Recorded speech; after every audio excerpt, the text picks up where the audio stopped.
Rádio Caviri apresenta o programa Música e Espiritualidade, momento de reflexão sobre a arte e a espiritualidade. Uma produção da equipe da Casa Virtual Luz Espírita.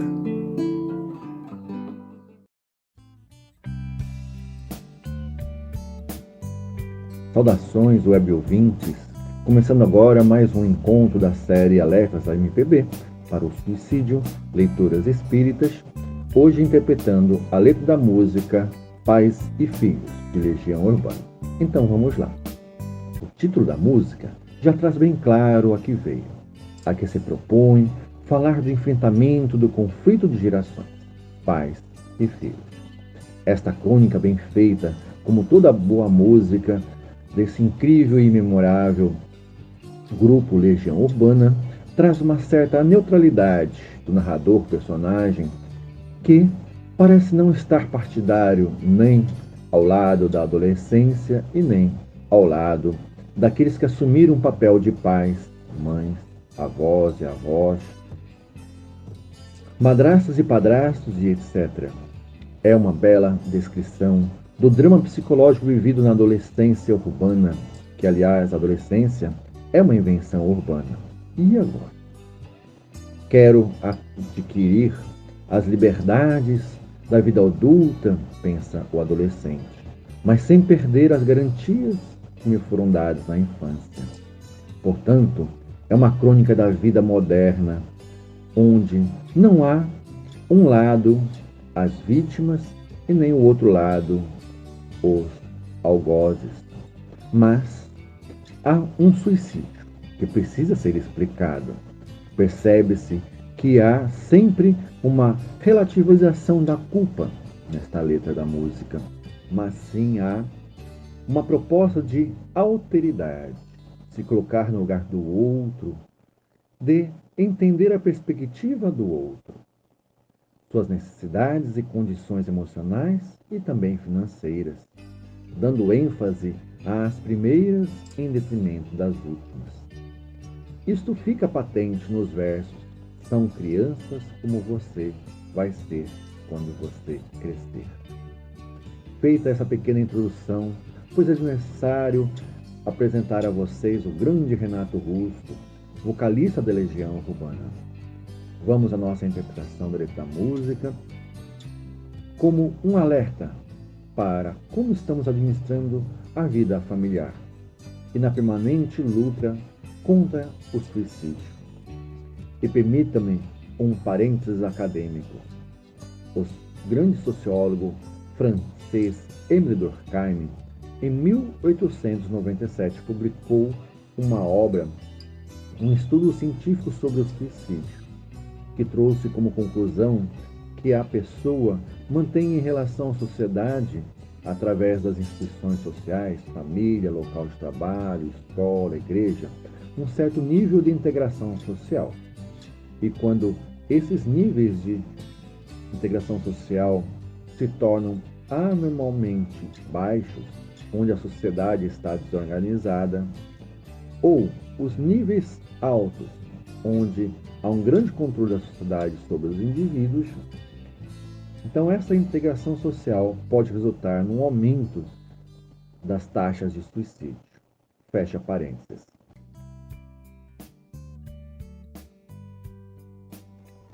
Os primeiros versos sugerem uma perícia num local de um crime. O jornalista, perito, a princípio isento de emoções, começa escrevendo algo que seria um ninho de felicidade de um casal de classe social abastada. Estátuas, cofres e paredes pintadas. Nitidamente, estamos falando de alguma mansão de 5 andares ou um duplex em condomínio de luxo. Como explicar que onde há tudo e nada de material falta, arte, conforto, riquezas, haja solidão, tristeza, depressão e motivação para o suicídio? O próprio narrador custa acreditar. Ninguém sabe o que aconteceu. Nada é fácil de entender. Qual motivação que esta pessoa e de que sexo? que idade para ela se jogar-se da janela do 5º andar para a morte certa? Qual a repercussão em quem fica, parentes, amigos? Um grande trauma, certamente. O que foi que eu fiz?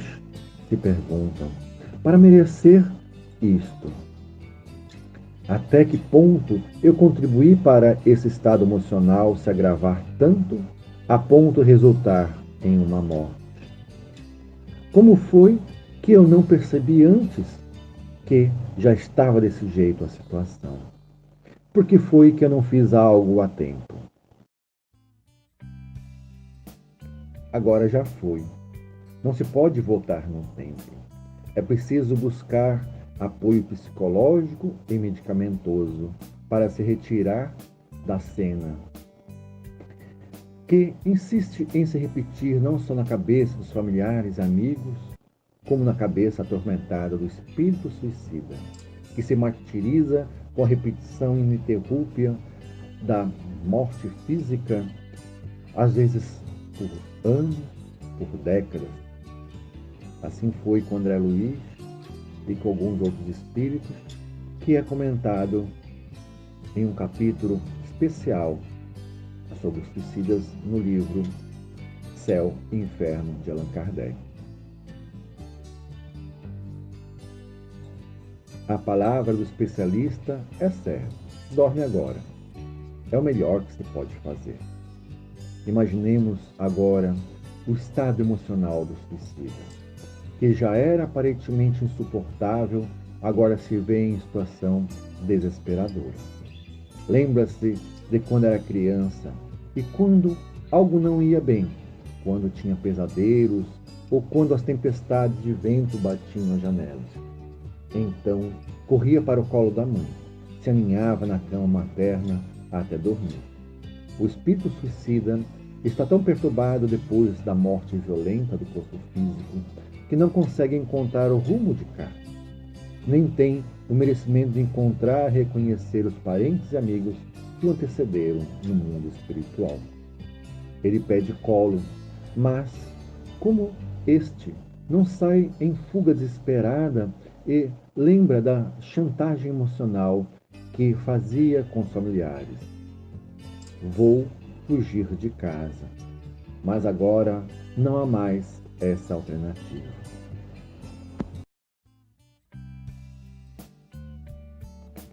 Como pedagogo que sou, em processo de aposentadoria e educador espírita, queria deixar aqui algumas reflexões da minha área. Nada substitui um colo, nem tablet, celular, viagens à Disney, não, nada. A proposta divina é a encarnação em família e não em um shopping center. A melhor educação não é, via de regra universal, fora de casa. Somos seres reencarnados com necessários ajustes dentro de nossas famílias por um longo período. O ser humano é um ser social e a espécie em que a infância é mais prolongada devido à necessidade de se estabelecer os vínculos de afeto destruídos em vidas passadas, ou, talvez, apenas reafirmar para melhor desenvolver uma missão comum. O equilíbrio emocional e afetivo não se compra, nem o da namorada ou namorado, nem das crianças, nem do cônjuge ou da cônjuge, ou seja, do casal, nem dos amigos e amigas. É preferível estar presente do que dar um presente ausente. Pode haver o dormitório mais perfeito, estátuas, cofres e paredes pintadas, mas e o mais cheio de brinquedos e entretenimentos que for. Mas na hora da tempestade, quando o vento lá fora parece uivar aterrorizantemente e os pesadelos nos visitam, nada melhor do que o conchego da cama dos pais. A liberdade como a liberdade econômica, a liberdade de expressão e todas as liberdades contidas na Declaração Universal dos Direitos Humanos. Entre estas, a liberdade de poder voltar depois das 3 é um bem precioso que se conquistou com muita luta social. Mas, pergunta o apóstolo Paulo, no capítulo 13 de Coríntios, de que vale tudo isso se não houver afeto, não houver amor dentro do próprio lar? Nenhum sucesso profissional ou financeiro compensa o fracasso no lar. Na filosofia de vida indígena, não era preciso acumular riquezas. A natureza é próspera, acreditavam eles, e não deixaria faltar nada no futuro. Assim também Jesus diz a respeito dos passarinhos, que não precisam plantar, no entanto Deus os alimenta. Fala das flores, que não é preciso fazer nada, e elas mesmo assim estão mais bem vestidas do que Salomão. E ainda Jesus recomenda, então, que não nos preocupemos em demasia com o dia do amanhã, que cada dia bastam suas próprias preocupações. Por isso o narrador mais maduro, em suas reflexões, conclui sabiamente na letra da música: é preciso amar as pessoas como se não houvesse amanhã. Porque se você parar para pensar, na verdade, não há amanhã, pois quando ele chegar, será presente novamente.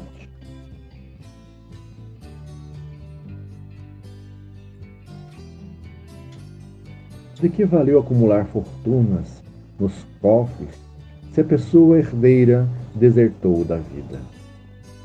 Não suportou a longa espera de um futuro incerto, mas antes tivessem os pais curtido os filhos, encaminhados para viver felizes sobre o lar atento dos pais. É preciso amar as pessoas hoje.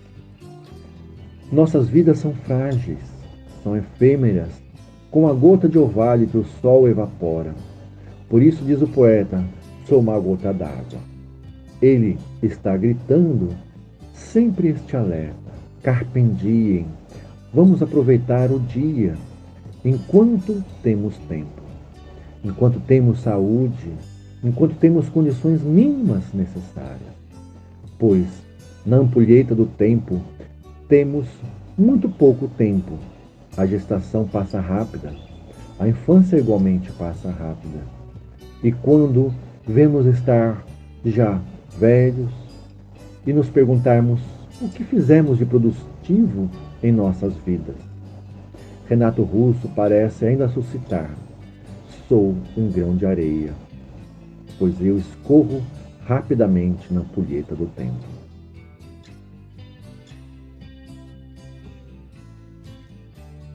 A religiosidade tradicional presente nos versos "Meu filho vai ter nome de santo e quero o nome mais bonito" mostra o quanto investimos muito na primeira infância e depois há um desmame forçado. E não muito tempo depois do dramático corte do cordão umbilical. Investimos muito pouco em qualidade de vida dos adolescentes e de nós mesmos, adultos. Por vezes esquecemos de nós mesmos, de nossa própria saúde física e mental, espiritual. Na atual encarnação, nossa primeira casa é o ventre materno.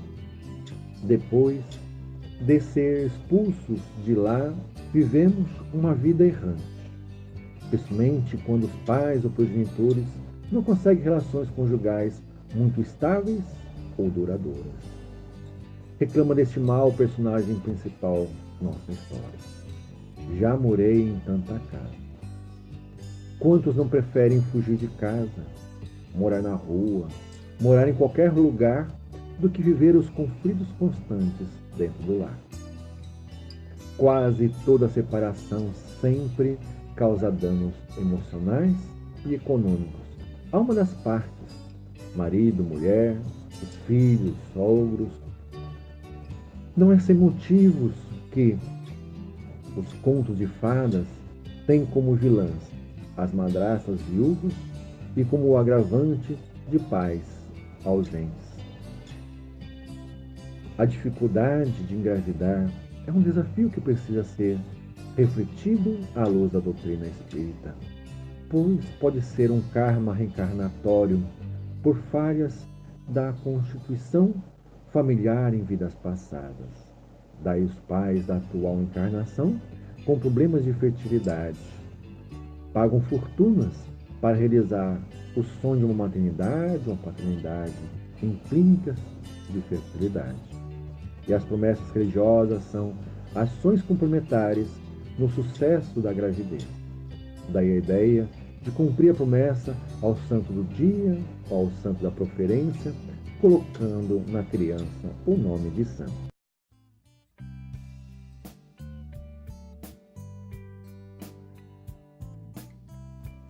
A psicologia moderna pergunta hoje: até que idade vai a adolescência nas sociedades urbanas? Até que idade é salutar morar com os pais? Hoje, temos um namoro meio Drácula. O casal de namorados se tranca no quarto da casa dos pais e passam dias sem ver a luz do sol. Vemos o quanto a mente desse jovem personagem está confusa ou está avaliando os prós e contras de ser criança ou de ser adulto. Fala das noitadas, das baladas e da carência do afeto do colo materno. Fala da possibilidade de morar só, de fugir de casa, de morar na rua, mas também fala da viabilidade de morar com a mãe, com visitas periódicas do pai que mora separado. Fala com nostalgia das lições de ciências que os pais explicam às chuvas de porquê da fase da infância. Por que o céu é azul? Ou a lição de moral que os idosos lhes repassaram ao explicar a grande fúria do mundo. Este é um hino para todas as gerações. Se você, leitor, ainda é criança, um dia será adolescente, adulto e provavelmente idoso.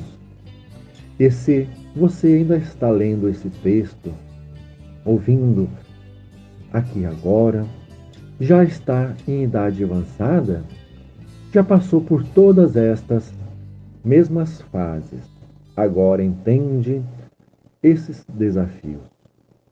E possivelmente, e preferivelmente, na ordem natural das coisas, como diz o poeta urbano, do planalto central do país, chegará o momento em que são meus filhos que tomam conta de mim. E este hino se completa com as recomendações de outra música, Monte Castelo, que transfere e transcreve as recomendações de Paulo aos Coríntios. E ainda que tivesse a maior espiritualidade, e toda a fé e toda a ciência, e não tivesse o amor, eu nada seria. E ainda que acumulasse ou distribuísse toda a minha fortuna, e ainda que entregasse minha própria vida ao trabalho, e não tivesse amor, disto bem pouco, muito pouco aproveitaria. O amor é paciente e aguarda a estação propícia, é benigno, o amor não é possessivo e, portanto, não trata com leviandade, não se ensoberbece e, pois, não busca seus próprios interesses e, portanto, não tem por que se irritar. Tudo enfrenta, porque sabe-se que não está só. Tudo crê, tudo espera, pois o amor nunca falha. Quando era menino, falava com menino, sentia como menino. Discorria com menino, mas logo que cheguei a ser homem, acabei com as coisas de menino. Porque agora, como adultos, vemos embaçado ainda. Mas um dia será nos revelado. E quem sabe ainda seja em nossa velhice, ou no mais tardar, após nossa morte natural. Vamos nos desculpar mutuamente. Jesus nos trouxe o perdão. E Renato Russo trouxe os versos. São crianças como você. O que você vai ser quando você crescer. E assim terminamos mais um encontro. Até a próxima. Paz e alegria de seu irmão na fé e coragem, Roger Bradbury. A Rádio Caviri apresentou o programa Música e Espiritualidade, uma produção da Casa Virtual Luz Espírita. Acesse www.caviri.com.br